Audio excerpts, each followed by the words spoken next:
Alors là, vous allez initier à partir, enfin c'est ce soir, hein, des soirées qui vont tourner autour de la thématique suivante. Qu'attendons-nous du développement? Pourquoi cette thématique cette année? Alors effectivement, on réfléchit environ tous les ans ou tous les 2 ans, selon les cas, à une nouvelle thématique. Et après avoir traité différentes thématiques, comme la question, par exemple, de la conscience, qu'est-ce que la conscience, par exemple, ou des thématiques, l'enfant, ou le rôle de la jeunesse, etc. Enfin, on a eu plein de thématiques différentes. Il nous a semblé que cette année, l'actualité nous amenait à la question du développement.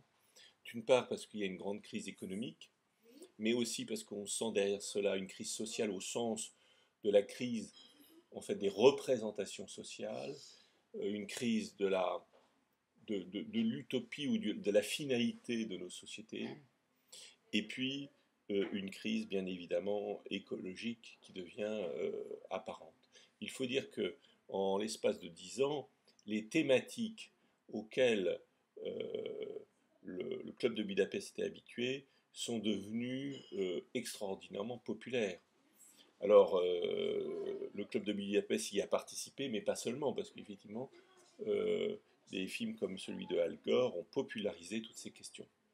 Mais la question du développement reste vraiment ouverte, extrêmement complexe, parce qu'on connaît le développement qu'on a connu jusque-là, euh, mais on se rend bien compte que ce développement, il est partie prenante, évidemment, de la crise écologique qu'on est en train de vivre, et que, au fond, par exemple, tout simplement, le fait que pendant longtemps le développement et la légitimité de notre développement était qu'une classe moyenne de plus en plus importante pouvait se développer, il se trouve que depuis quelques années, même dans les pays plus avancés comme aux États-Unis ou en Europe, la classe moyenne n'est plus tout à fait aussi bien, en aussi bonne situation qu'avant. Donc, en fait, le progrès aujourd'hui tend à servir une minorité. On retrouve une sorte de progrès extrêmement élitiste et qui, par ailleurs, euh, secrète énormément de problèmes écologiques.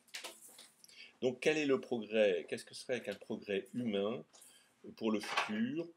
euh, Comment imaginer ce développement? Moi, et là je ne parle pas au nom du club de Budapest, je parle plus à titre personnel, euh, je pense que euh, on est obligé de naviguer entre deux nécessités. Un, le fait que le développement tel qu'on le connaît est devenu impossible, ça c'est sûr, parce qu'il est en train de détruire la planète. Mais par ailleurs, quand vous étudiez l'économie, vous vous rendiez compte qu'il faut un développement. Donc je crois qu'il faut, et l'idée du développement zéro ou de réduire, en fait, économiquement, il faut voir que ça veut dire ne plus avoir les moyens, en fait, de développer des nouvelles idées. Parce que si vous réduisez le développement, vous réduisez à ce moment-là toutes les marges de manœuvre d'émergence. Si vous êtes dans un monde en train de se contracter, c'est un monde extrêmement triste, parce qu'il n'y a plus de place pour le nouveau. Donc je crois qu'il faut du développement, mais un autre développement. Est-ce que la notion justement de progrès fait encore sens, Michel Salov-Kost, et est-ce que c'est pas la notion de bien-être qui va peut-être progressivement remplacer cette notion de progrès? Ben, le mot progrès ne contient pas intrinsèquement une idée spécifique de ce qu'on met sous le mot progrès. Si vous voulez, le mot progrès dit progrès, bon, progrès, on voit quelque chose qui progresse, mais ça ne dit pas ce qui progresse. Alors simplement, le mot progrès a été pendant longtemps associé au progrès économique. C'est le BIP, le PIB, le produit intérieur brut, bon, qui est en fait un chiffre qui correspond à une croissance économique. Il est évident que, par exemple, si vous avez un tremblement de terre, bah, ça va générer une croissance économique. Donc, en fait, le problème du PIB, c'est que il mesure le progrès économique, mais il ne mesure pas obligatoirement le progrès, par exemple, de l'épanouissement humain. Vous pouvez très bien avoir une guerre, par exemple, avec des milliers de morts et des gens qui sont traumatisés, et en fait, à la sortie, ça secrète du PIB. Donc, le mot progrès, en tout cas dans sa valeur purement économique, est aujourd'hui remis en cause, puisque non seulement il s'avère que, contrairement à une certaine période, euh, c'est plutôt une petite minorité qui en bénéficie et plus la classe moyenne, et deuxièmement, parce que ce progrès économique tel qu'il est conçu aujourd'hui secrète finalement des effets pervers sous forme sociale et écologique qui sans doute outrepassent, dépassent les bénéfices. Donc si vous voulez, là il y a une crise du progrès tel qu'on le connaissait, ça c'est sûr.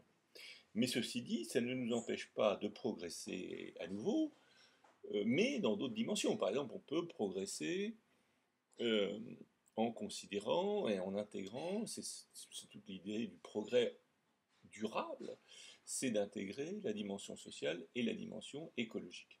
Et à ce moment-là, il y a un véritable Eldorado, un énorme potentiel.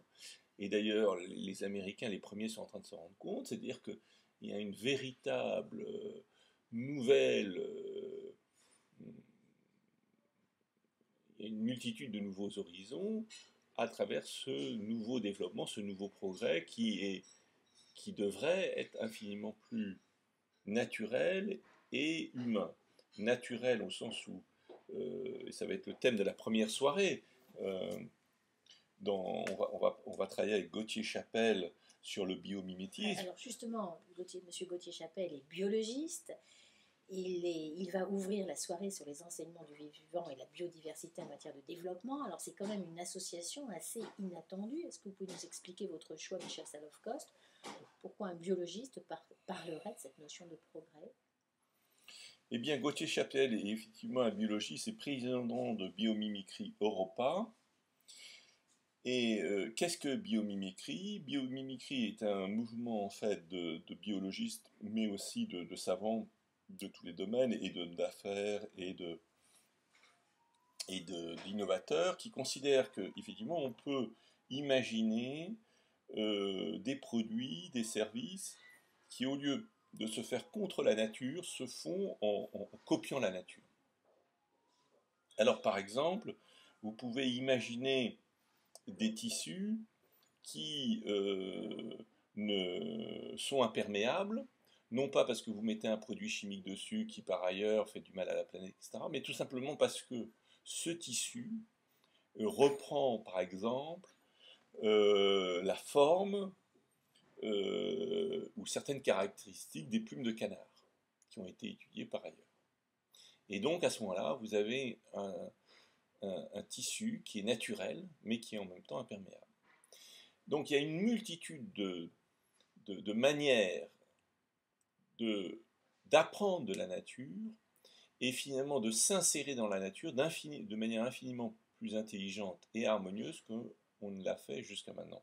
Donc la biomimicry, c'est en quelque sorte la logique de mimétisme, c'est-à-dire de copier la nature, d'essayer d'apprendre de la nature comment faire les choses pour créer des produits, des innovations qui soient durables, qui soient écologiques.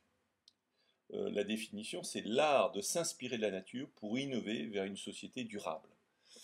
Et effectivement, j'ai trouvé le travail de Gauthier Chapelle absolument passionnant et je suis très très heureux qu'il ouvre